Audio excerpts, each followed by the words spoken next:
हाय बच्चे लोग। मैं हूँ बस अहमद खान और आप मुझे देख रहे हो विटामिन बी पे, बी फॉर बायोलॉजी। भैया, आज हम लोग प्रोटिस्टेंट्स के आखिरी के दो फाइलम की बात करने वाले हैं। उसी को डिवीजन बोल देते हैं। उनके दो डिवीजन बचे थे हमारे पास। कौन कौन से दो डिवीजन बचे थे?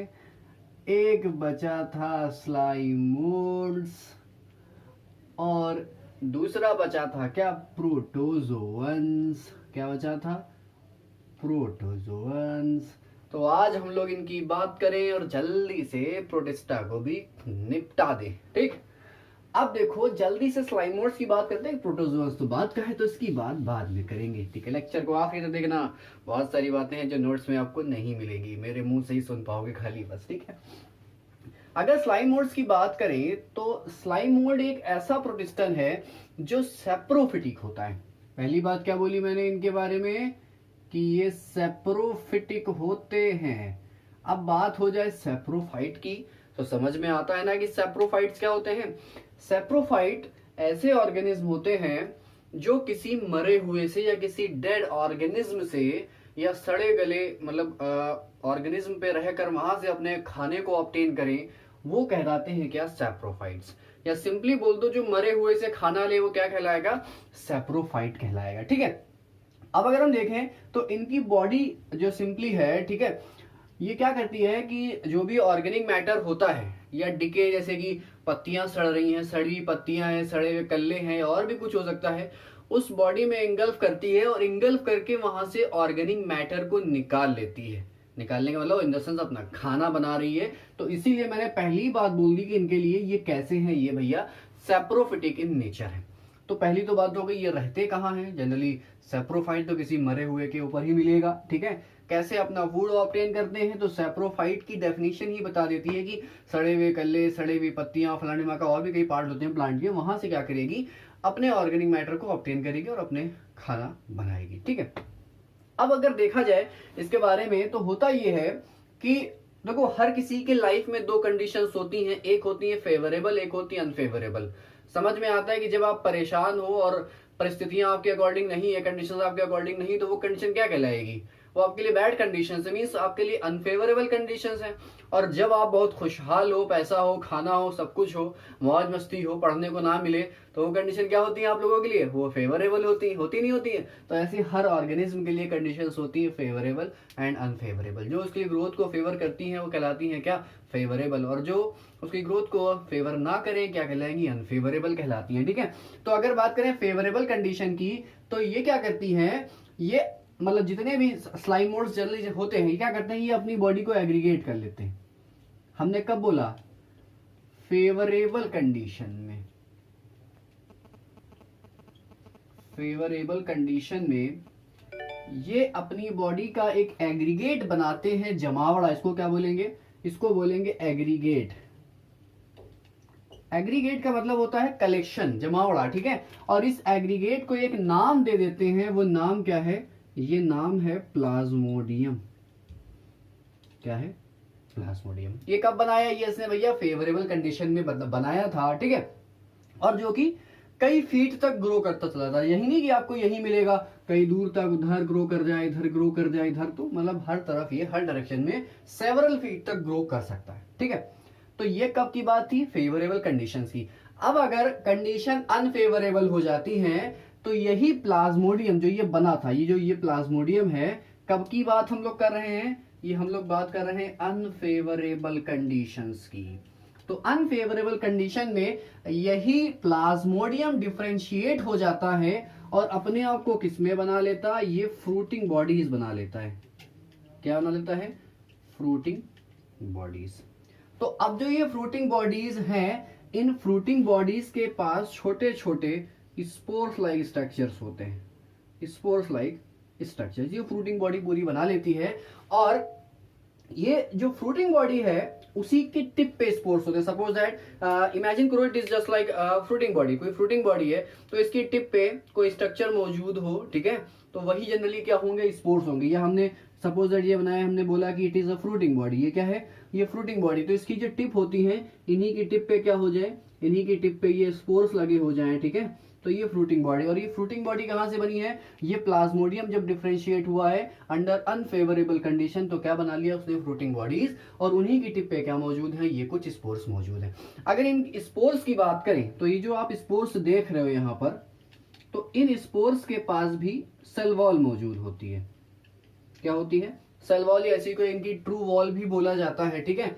और ये सेल वॉल इतनी ज्यादा दमदार होती है, इतनी ज्यादा रेजिस्टिव होती है कि कई सालों तक बिना इस स्पोर को किसी भी तरह का डैमेज दिए इसको बनाए रखती है, ठीक है। चाहे कितनी भी एडवर्स बाढ़ आ जाए, तूफान आ जाए, आग लग जाए, ठीक है, टेम्परेचर बहुत ज्यादा हाई हो जाए, एसिडिक कंडीशन बन जाए, बेसिक कंडीशन बन जाए, अल्कलाइन कंडीशन बन जाए, सारी कंडीशन में ये जो ट्रू वॉल होती है इन स्पोर्स की, इन स्पोर्स को बचा के रखते हैं। देखो वजह क्या है, क्योंकि ये फ्रूटिंग बॉडी अनफेवरेबल कंडीशन में बनाई गई है, उस पर स्पोर्स हैं, और जो स्पोर्स हैं ये क्या है, ये इसी स्लाइम मोल्ड का एक सपना है कि अगर कोई नहीं बचेगा तो इस स्पोर से हम लोग फिर से जिंदा हो सकते हैं।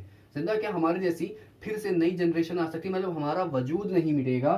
तो ये उनका सपना है। तो सपने को इसीलिए क्या कर रखा गया है, इतने ज्यादा प्रोटेक्शन से उसको बनाया गया है कि कैसी भी एडवर्स कंडीशन आ जाए, कुछ भी हो जाए, लेकिन इस स्पोर्स पे खरोच भी नहीं आनी चाहिए, इसमें डैमेज नहीं, क्योंकि अगर स्पोर ये डैमेज हो गया तो दोबारा कभी स्लाइम मोल्ड्स आपको देखने को नहीं मिलेंगे। तो ये कहानी है स्लाइम मोल्ड्स की। थोड़ा सा ध्यान रखना स्लाइम मोल्ड्स के बारे में कि पहली बात मैंने बताई कि ऐसे प्रोटिस्टेंस हैं जो सैप्रोफाइट्स होते हैं, एग्रीगेट बनाते हैं बॉडी का, उसको बोलते हैं प्लाज्मोडियम। वही प्लाज्मोडियम क्या होती है, अनफेवरेबल कंडीशन में डिफरेंशिएट हो जाती है, फ्रूटिंग बॉडीज बनाती है। फ्रूटिंग बॉडीज की टिप पे स्पोर्स होते हैं, स्पोर्स के पास ट्रू सेल वॉल होती है, ट्रू वॉल होती है जो कि एक्सट्रीमली रेजिस्टिव होती है, एक्सट्रीम रेजिस्टेंस होती है, किसी भी तरह की कंडीशन होती है, लेकिन ये स्पोर्स आसानी से सरवाइव कर जाते हैं। तो आपको स्लाइम मोड्स की कुछ ही बातें हैं जो आपको ध्यान में रखनी है।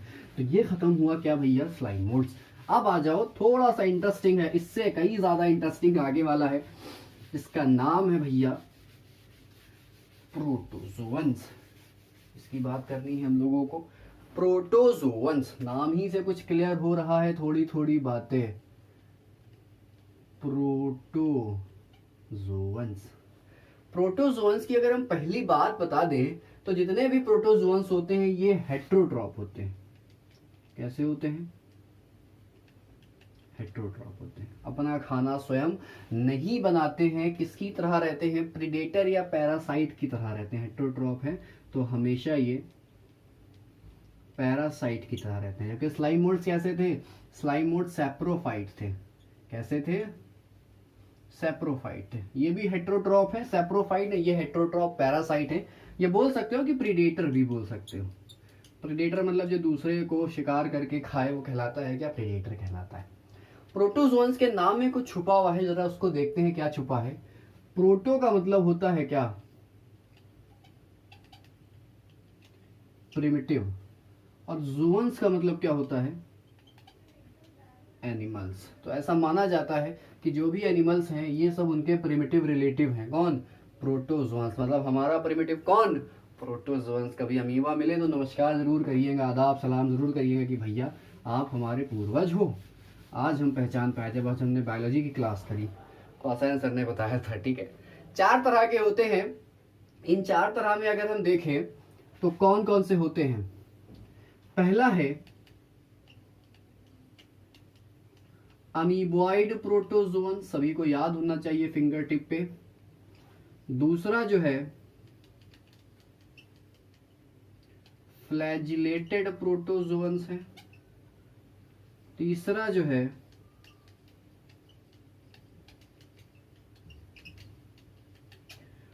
और चौथा जो है ये है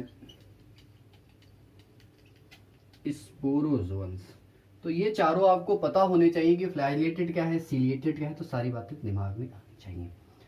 शुरू करेंगे किससे हम लोग, अमीबॉइड प्रोटोजोअन्स से। तो अमीबॉइड प्रोटोजोअन्स जो होते हैं जनरली ये मतलब एक्वाटिक है जनरली, लेकिन हम इनके लिए एक बात कहते हैं कि ये फ्रेश वाटर में भी मिल जाते हैं, नमकीन पानी में भी देखने को मिलते हैं, और इसके साथ साथ जो नम सॉइल होती है, मॉइस्ट सॉइल होती है, वहां पर भी देखने को मिल जाते। जनरली इनको हमने एक्वाटिक बोला, लेकिन ये मॉइस्ट सॉइल में भी देखने को मिल जाते हैं। तो ये बात है पहली अमीबॉइड प्रोटोजोन के बारे में। अब अमीबॉइड प्रोटोजोन का जो लोकोमोशन है, लोकोमोशन समझते हो, एक होता है मूवमेंट और एक होता है लोकोमोशन। मैं डेफिनेशन नहीं बताऊंगा, बस दिखा दूंगा कैसे होता है।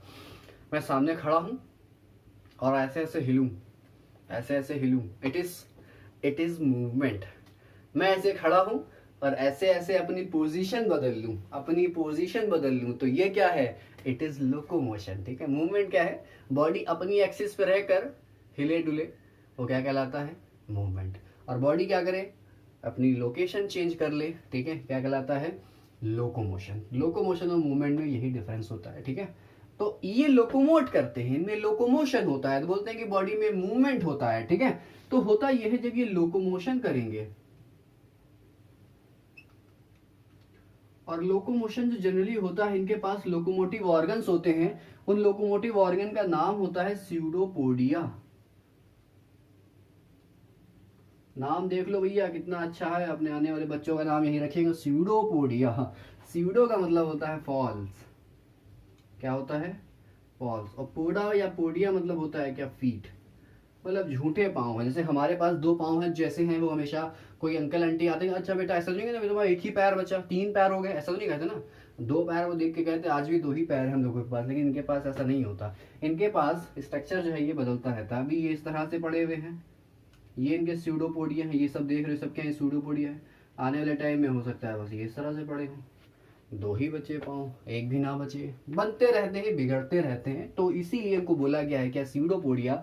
और इसी स्यूडोपोडिया की मदद से क्या करते हैं, ये अपने प्रे को कैप्चर करते हैं। प्रे को कैप्चर करते हैं, जरा देखो कैसे।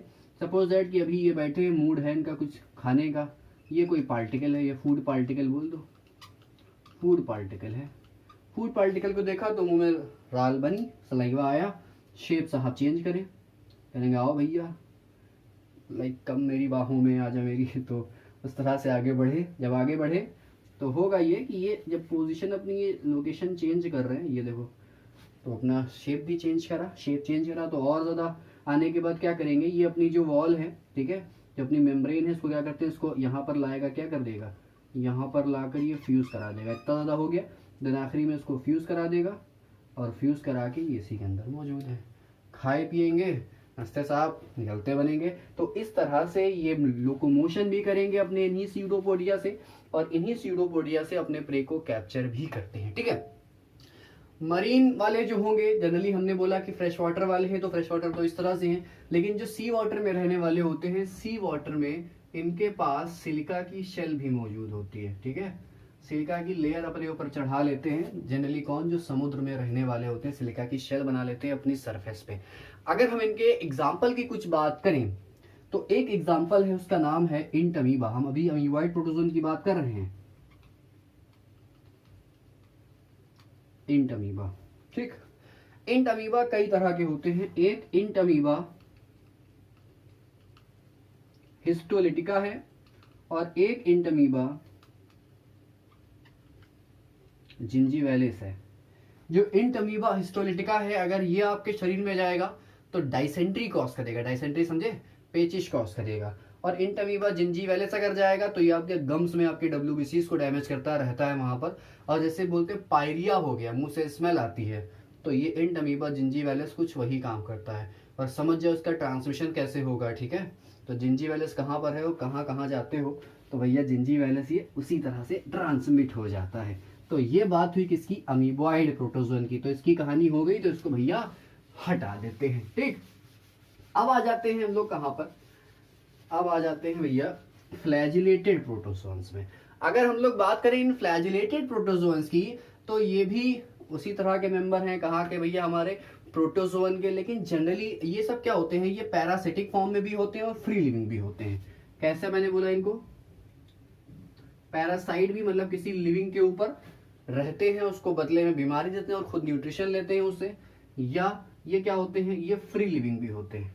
कैसे होते हैं, फ्री लिविंग, किसी को अपना चारा नहीं बनाते, तो फ्री लिविंग के फॉर्म में मिलेंगे और पैरासाइट के फॉर्म में भी मिलते हैं। ठीक है, इनके पास क्या होता है, फ्लैजिला होते हैं। ठीक है, तो फ्लैजिला से क्या कर सकते हैं, आसानी से ये मूव कर सकते हैं। तो सिंपल सी बात मैंने बताई कि फ्लैजिला है तो आसानी से एक्टिव मूवमेंट भी ये करेंगे। अब अगर इनके कुछ एग्जाम्पल की बात करें, इनमें से कुछ ऐसे हैं जो डिजीज कॉज करते हैं, जैसे कि एक है ट्रिपैनोसोमा।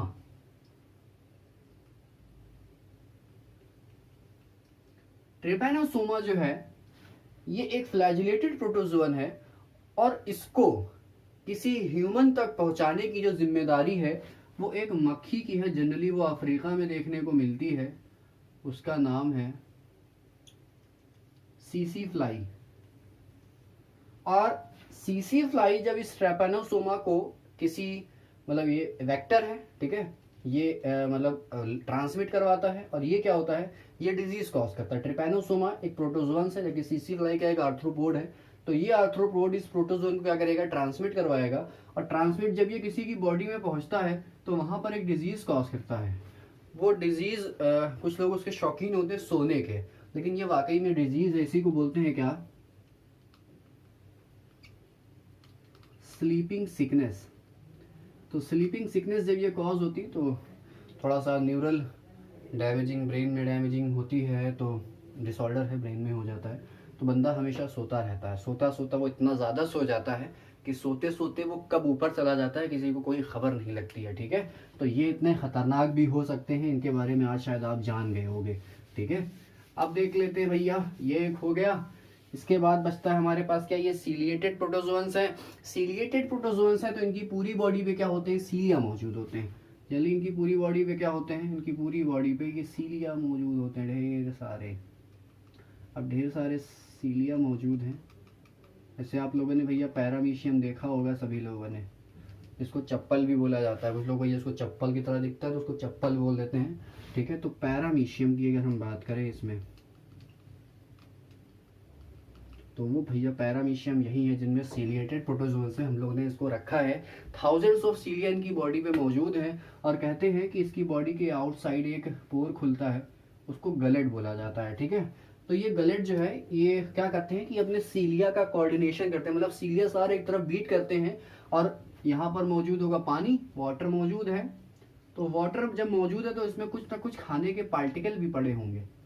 तो फूड लेडन वाटर, पानी, खाने से लदा हुआ पानी, इन सीलिया के कोऑर्डिनेशन की वजह से क्या करते हैं, जब ये आगे बढ़ेंगे तो होगा ये कि ये पानी जो होगा ये प्रेशर से अंदर खींचेगा। जब प्रेशर से अंदर खींचेगा तो साथ साथ में क्या हो जाएंगे, इनमें फूड पार्टिकल भी इंटर कर जाते हैं। तो खाने का कुछ इस तरह का है इनका। जनरली ये आपको एक्वाटिक होते हैं, पानी वानी में देखने को मिलते हैं, एक्टिवली मूविंग ऑर्गेनिज्म है, क्योंकि इनके पास क्या है, इनके पास सीलिया मौजूद है, हजारों सीलिया मौजूद है। तो क्या करेंगे, एक्टिवली ये मूव कर सकते हैं, ठीक है। तो ये बात हो गई किसकी भैया, ये हो गई बात सीलिएटेड प्रोटोजोन की। ज्यादा कोई मैंने बात नहीं बताई, एग्जांपल देके यहाँ पे निकल गए हम। अगला बचता है हमारा स्पोरोजोअन्स, ठीक है। अगर स्पोरोजोअन्स की बात करेंगे तो ये कुछ डाइवर्स ऑर्गेनिज्म है, बहुत ज्यादा कॉम्प्लिकेटेड होते हैं, ठीक है। और इनकी जिंदगी में, इनके लाइफ साइकिल में एक इन्फेक्शियस स्टेज आती है जिसमें ये स्पोर्स बनाते हैं, ठीक है। स्पोर्स लाइक, नाम ही स्पोरोजोअन्स है तो स्पोर लाइक प्रोटोजोअन होगा तो क्या कहलाएगा, स्पोरोजोअन्स होगा, ठीक है। तो पूरी जिंदगी में एक ऐसी साइकिल भी आती है जहां पर, मतलब अपनी साइकिल में एक ऐसी स्टेज आती है जहां पर ये स्पोर्स बनाते हैं, और वो स्पोर्स जो होते हैं वो काफी ज्यादा घातक हो जाते हैं, ठीक है। अब वो स्पोर्स की अगर हम बात करें, अगर हम आपका इसका एग्जांपल देंगे तो आपको समझ में आ जाएगा कि इनके स्पोर्स कितने ज्यादा घातक हो जाते हैं। जनरली एग्जांपल है प्लाज्मोडियम। ये प्लाज्मोडियम स्लाइम मोल्ड वाला नहीं है, ये प्लाज्मोडियम वाइवेक्स है, नाम सुना इसका, जो मलेरिया कॉज करता है। और इस प्लाज्मोडियम वाइवेक्स को ट्रांसमिट करवाने की जिम्मेदारी जो होती है वो फीमेल एनोफिलीज की होती है। तो फीमेल एनोफिलीज जो कि मछरिया जिसको आप बोलते हो, क्योंकि मच्छरों की भी कई वैरायटीज होती हैं, जैसे कि एडिस है, एनोफिलीज है, टाइगर है, तो कई तरह की होती है, ठीक है। तो जो फीमेल एनोफिलीज होती है वो इसी प्लाज्मोडियम वाइवेक्स को क्या करती है, एक बंदे से दूसरे बंदे में ट्रांसमिट कराती है। क्योंकि प्लाज्मोडियम जो है इसकी स्टेज जो होती है ये दो जगह पूरी होती है, दो जगह, एक ह्यूमन बॉडी में, मतलब ह्यूमन के लीवर में, हेपेटोसाइट्स में होती है, और एक साइकिल की एक और स्टेज, क्योंकि एक साइकिल की दो स्टेजेस होती है। तो साइकिल जब कंप्लीट होता है उसमें इनको दो ऑर्गेनिज्म की जरूरत पड़ती है। एक ऑर्गेनिज्म जो होता है वो फीमेल एनोफिलीज है, मच्छर है, ठीक है, और एक जो ऑर्गेनिज्म है वो ह्यूमन हो जाता है, ठीक है। तो ह्यूमंस में भी इसकी मतलब स्टेज आती है लाइफ साइकिल की, जो कि काफी ज्यादा घातक हो जाती है, कई ज्यादा बुखार आता है, कभी कभी इंसान की जान भी चली जाती है। तो प्लाज्मोडियम वाइवेक्स मैंने आपको एक नाम बताया, ठीक है, लेकिन अभी प्लाज्मोडियम या मलेरिया कॉज करने वाले एजेंट के भी 3 स्पीशीज और हैं, जिसको मैं एक और नाम बता देता हूँ। प्लाज्मोडियम ओवेल है, प्लाज्मोडियम फाल्सीपेरम है, प्लाज्मोडियम मलेरियाई है और एक प्लाज्मोडियम वाइवेक्स। ये 4 स्पीशीज होती हैं जो कि प्लाज्मोडियम या इन्हीं स्पोरोजोअन्स में आती हैं और कई ज़्यादा घातक डिजीज़ों को कॉज करती हैं। तो एग्जांपल दे के मैंने आपको यहाँ पर बात क्लियर कर दी। सो आज जो हमारा प्रोटेस्टेंस चल रहा था, ये प्रोटेस्टेंस पूरी तरह से समाप्त हो गया है, मेरे लिए, आपके लिए नहीं, ठीक है। तो नोट्स आपके डिस्क्रिप्शन में पड़े हैं, जाके डाउनलोड कर लीजिएगा, ठीक है, वहाँ से। और मैं बहुत सारी बातें ऐसी भी कहता हूँ जो शायद नोट्स में नहीं होती, इसलिए बच्चों से कहता हूँ कि लेक्चर को पूरा देखा करो, ठीक है। सो मिलेंगे आपसे अगले लेक्चर में, इसमें बात करेंगे किंगडम फंजाई की। तो किंगडम फंजाई की बात अगले लेक्चर में, जब तक इसी को रिवाइज करो। Till then tata bye bye.